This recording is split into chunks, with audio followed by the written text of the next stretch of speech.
Que el Señor esté con ustedes. Y con tu espíritu. Hermanos, les anuncio el Evangelio de nuestro Señor Jesucristo según San Juan. Gloria a ti, Señor. Al atardecer del primer día de la semana, los discípulos se encontraban con las puertas cerradas por miedo a los judíos. Entonces llegó Jesús y poniéndose en medio de ellos les dijo: «La paz esté con ustedes». Mientras decía esto, les mostró sus manos y su costado. Los discípulos se llenaron de alegría cuando vieron al Señor. Jesús les dijo de nuevo: «La paz esté con ustedes. Como el Padre me envió a mí, yo también los envío a ustedes». Al decirles esto, sopló sobre ellos y añadió: «Reciban el Espíritu Santo. Los pecados serán perdonados a los que ustedes se los perdonen y serán retenidos a los que ustedes se los retengan».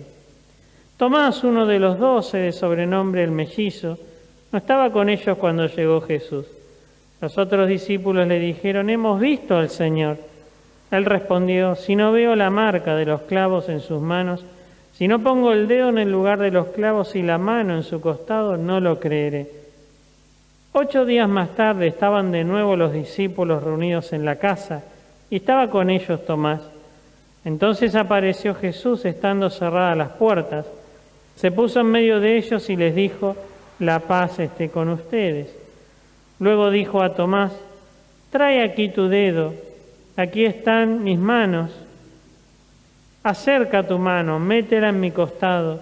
En adelante no seas incrédulo sino hombre de fe».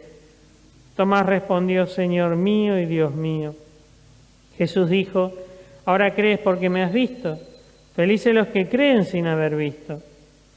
Jesús realizó además muchos otros signos en presencia de sus discípulos que no se encuentran relatados en este libro. Estos han sido escritos para que ustedes crean que Jesús es el Mesías, el Hijo de Dios, y creyendo tengan vida en su nombre. Palabra del Señor. Gloria a ti, Señor Jesús. Seguimos con el impulso de la Semana Santa, sobre todo de la resurrección del Señor. Este hecho que ha tenido un impacto rotundo en la historia, al menos desde nuestra lectura y vivencia cristiana, porque había muchos grupos en el antiguo Israel, en el Israel de la época de Jesús, grupos que la mayoría de las veces comenzando con un sentido religioso, las búsquedas, las pretensiones de lo que querían realizar se mezclaba también con los sentimientos encontrados de bronca, de impotencia, al vivir esclavizados por el Imperio Romano, y terminaban siendo grupos revolucionarios, ideologizados. Muchos de ellos fueron masacrados, apresados, perseguidos. Los cristianos podemos decir que también fueron perseguidos, masacrados, pero vemos la diferencia en los frutos de la resurrección que nos trae la primera lectura. Se reunían asiduamente en el templo, ponían todo en común, partían el pan en sus casas, comían juntos con alegría y sencillez, alababan a Dios y eran queridos por todo el pueblo. Y no hay, en la historia de Israel, no hay signos de otro grupo que haya tenido el mismo comportamiento. Entonces, ahí vemos un hecho histórico, vemos un signo que manifiesta que algo irrumpió en la vida de esas personas, algo provocó un cambio tan profundo que readecuaran el modo de vivir de acuerdo a esto que los impactó. Jesús también quiere ser aquello profundo y rotundo en nuestra vida que adecúe también nuestra manera de vivir, de pensar, nuestra manera de ver la realidad, desde ese centro que consideramos da un nuevo impulso a nuestra vida, le da un significado más profundo que cualquier otra filosofía, ideología, política. Para nosotros Jesús, cuando dice que es camino, verdad y vida, ciertamente que en esa definición nos lo da todo, nos lo define todo para nosotros. Por eso, en este segundo fin de semana, donde la resurrección nos sigue marcando el camino, el Papa Juan Pablo II ha querido también destacar un fruto de la resurrección que es la misericordia, y la misericordia lleva a la resurrección, ¿no? Es un círculo virtuoso.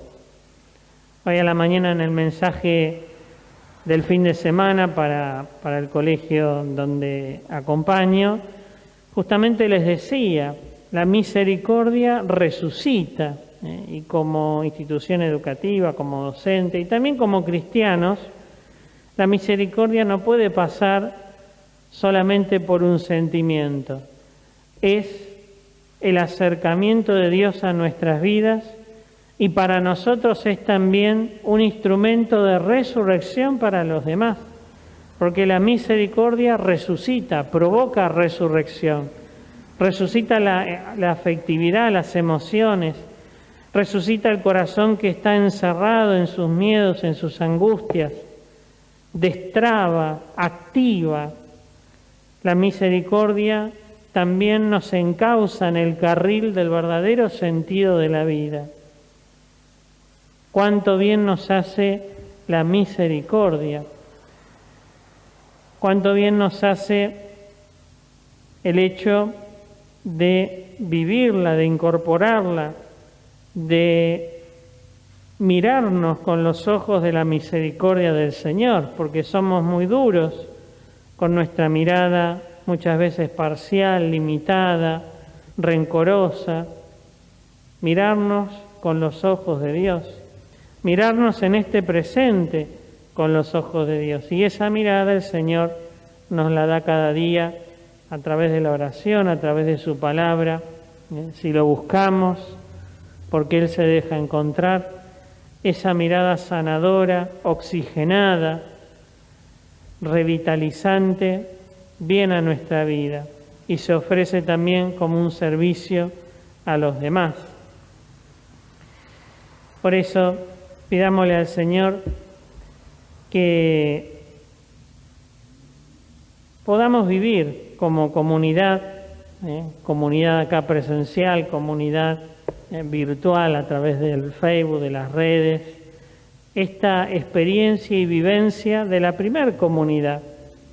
Jesús es el centro que guía, Jesús es el centro que renueva, Jesús es el centro que no nos encierra en una revolución ciega, sino en una conversión con sentido. Ser cristianos no es encerrarse en una revolución de odio, de violencia, sino en una conversión que impregna el mundo de vida, de sentido, que conecta los corazones.